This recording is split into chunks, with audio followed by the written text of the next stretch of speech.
the Nigerian shot.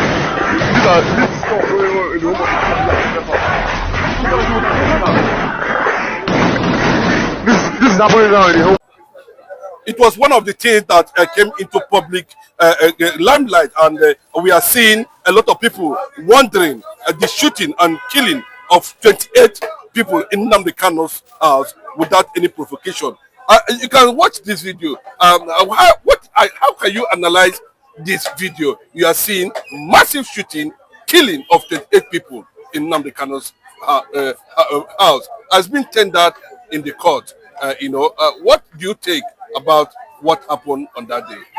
To be quite honest with you, when the government, I'm talking about Nigerian government, roll out Operation Python Dance, and we saw the unfortunate incident that happened in Afaruku, precisely in Nnamdi Kanu's house, or rather the father's house, it was disturbing to the extent that the allegation of Nnamdi Kanu jumping bail was debunked, because it was established that they would have killed him if he had stayed behind. So, and if you look at even the judgment that came from the Court of Appeal before now, that ruled that Nnamdi Kanu was extraordinary rendition for care to Nigeria, I think that rubbished everything the Nigerian government did in terms of abducting Nnamdi Kanu from care to Nigeria and trying to prove that Nnamdi Kanu jumped bail. So, I think what the government needed to do at this point is to apologize to the people of Afaruku, apologize to Nnamdi Kanu himself, because for me, life is sacrosanct. But unfortunately, the government refused to investigate it. The government refused to own up to it. Just like what happened in Lagos State, talking about the incidents that happened at Lekki Toll Gate. The government is always fond of running away from the truth and addressing concerns of the people. Okay, looking at this video, we saw consistent shooting, non-stop, for over 25 minutes. It's quite unfortunate, because for me, if you are given gun as security agencies, whether military, whether police, whether Navy, whatever, you ought to act responsibly. You ought to follow rule of engagement. I don't think anywhere in the world is allowed to shoot at unarmed citizens, no matter the level of confrontation. This time around, there was nothing like confrontation anyway. There was nothing like provocation. So that makes it so worrisome that you can see this happen in a country that prides itself as operating on democracy and rule of law. That is why we question the level of rule of law that is working in Nigeria. Though I'm not surprised, because someone like Jonathan made it very clear the other day that judiciary is sleeping, or rather pretend to be sleeping. That if a man genuinely sleeps, it's easy to wake up that person. That when a man pretends to sleep, of course, you cannot wake up that person. I say that the situation with not just Nigerian judiciary, almost every arm of government in Nigeria. Yes, what are we going to see definitely now is that Buhari did the shooting. That's what people are claiming, not Tinubu. What do you think that Tinubu should have been doing now at this moment? Still trying to please the North over Nnamdi Kanu's issue. So the point is, hence Buhari was the commander-in-chief as at the time the issue happened. Of course, he's the one that has the power to command the military to any destination. So it is logically correct to say it happened under his watch.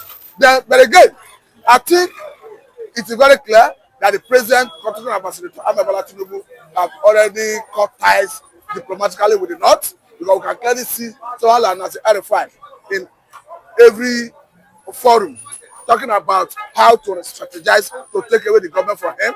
We can see the likes of Atiku Abubakar. We can see the likes of Baba Ahmed, who of course was a political aide to the president in the office of the vice president, who pulled out of the government recently, who have made it very clear that very soon the North will come out to tell the world their direction. So seeing that this is happening, the president, talking about Senator Bola Tinubu, is seeking a new alliance, a new marriage with the South Side, with the Southeast, for purpose of getting vote from this area to show up for what he may have lost in the North. He equally seeking a new alliance with the Middle Belt and some minority Christians in the northern part of the country.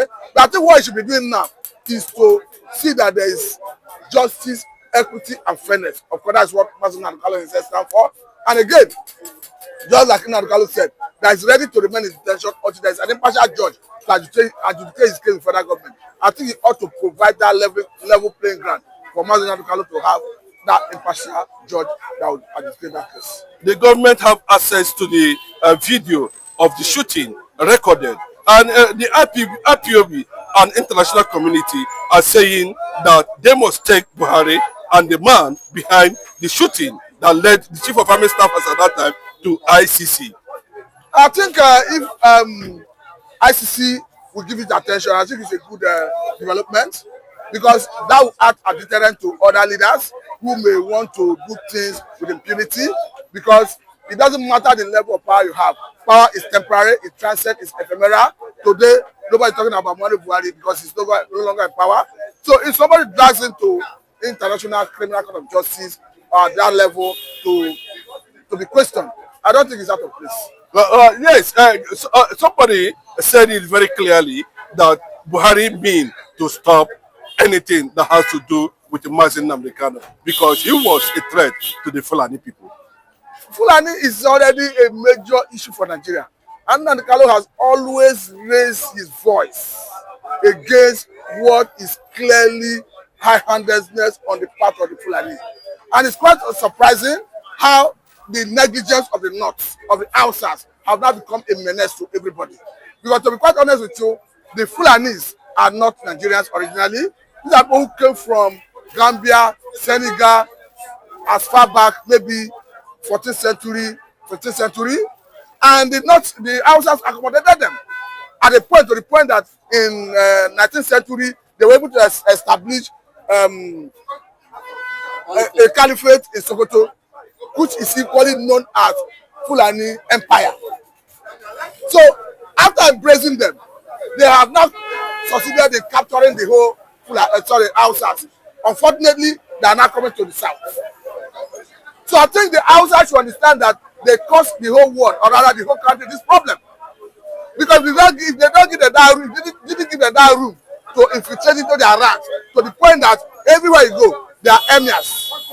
They all, whether the Sultan of Sokoto, whether the Emir of Kano, Emir of everywhere you go, they are emir.